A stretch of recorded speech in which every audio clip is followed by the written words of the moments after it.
Miss Travis here. Today we're going to read The Tree Within the Tree. This book is written and illustrated by Sally Huss. It was the day before Christmas, and the tree lay on a pile of discarded pine boughs. A few other trees stood on the lot, beckoning to the last-minute shoppers. "Take me! Take me!" But the tree knew that no one would take him. He was a scrawny, scraggly, undernourished tree with more than a few broken branches. Then 2 children came on the lot. The tree watched as they wandered through the few remaining trees, looking at the price tags on each and shaking their heads. The lot man came over to them. "What can I do for you?" he asked. "We would like a Christmas tree, but we only have $2. "Ho, ho, ho," laughed the lot man. "That won't buy a proper Christmas tree, but you can have anything you find in that pile over there for $2. The children ran towards the heap of pine rubbish. The tree lay on top. They couldn't believe their eyes, and the tree couldn't believe his eyes. "It's perfect," they squealed as they set him up and danced about. The tree rose to the occasion and fluffed himself out as best he could. Even that wasn't much. Then they grabbed him by his feet and headed for home. "Thanks, mister," they called to the lot man, who was beginning to look a lot like Santa. "Ho, ho, ho! Merry Christmas!" he yelled back at them, stuffing the $2 into his pocket. The tree couldn't believe his good fortune. He was going to be a Christmas tree after all. Dragging the tree behind them, Alexander and Charlotte opened the door to their little home and called, "Mama! Mama! Charlie! Olivia! Lily!" Mama and the younger children came running to see what all the fuss was. Charlotte and Alexander brought their prize inside and stood the tree up. "Oh my, oh my!" the sisters and brother exclaimed as they admired the tree. "It's beautiful! It's divine," they agreed. The tree was beside himself with all the attention. He was no longer the puny, withered excuse for a tree. With their praise, he became the tree within the tree, a magnificent, full-bodied, full-scented, full-fledged Christmas tree. "I know what we'll do," said Mama, clapping her hands together. "We'll decorate it." "With what?" the children wanted to know. "Anything and everything," said Mama, heading for the kitchen to pop some corn.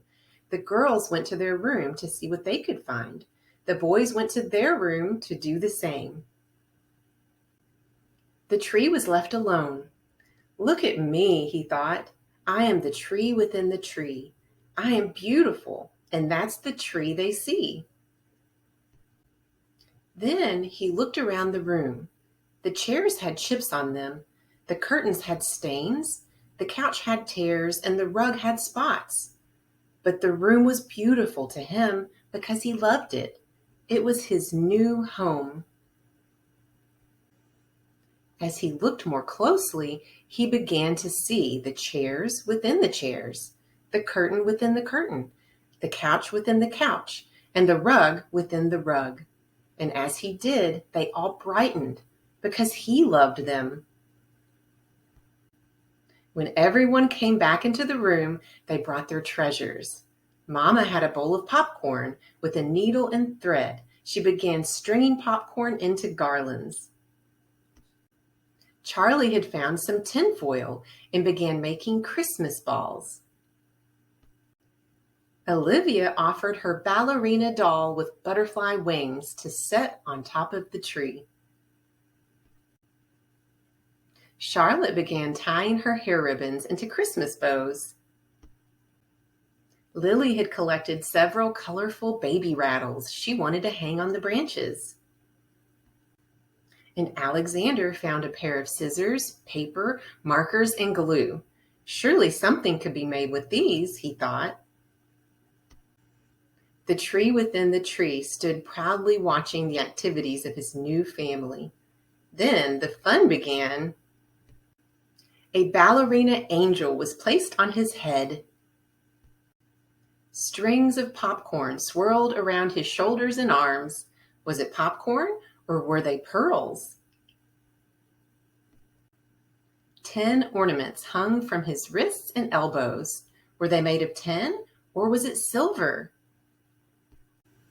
A rattle here and there sounded joyful. Might they really be toy drums? Strands of ribbons turned into bows could easily be mistaken for colorful doves. And small masterpieces made by small hands sat proudly on branches in just the right spots. No greater tree has there ever been, said Mama with a sigh. I love it, said Charlotte. I love it, said Alexander. I love it, said Charlie. I love it, said Olivia. I love it, said Lily. And the tree within the tree knew it was true because they loved what they had, not what they didn't. On this wonderful Christmas Eve, where presents were few, but gifts were plenty, the greatest gift of all was given to the tree, the gift of appreciation. He now loved what he was, not what he wasn't, and what he was perfect. The tree within the tree. The end, but not the end of being appreciative. Thanks for tuning in. Remember to like, subscribe, and share to show your love for this channel.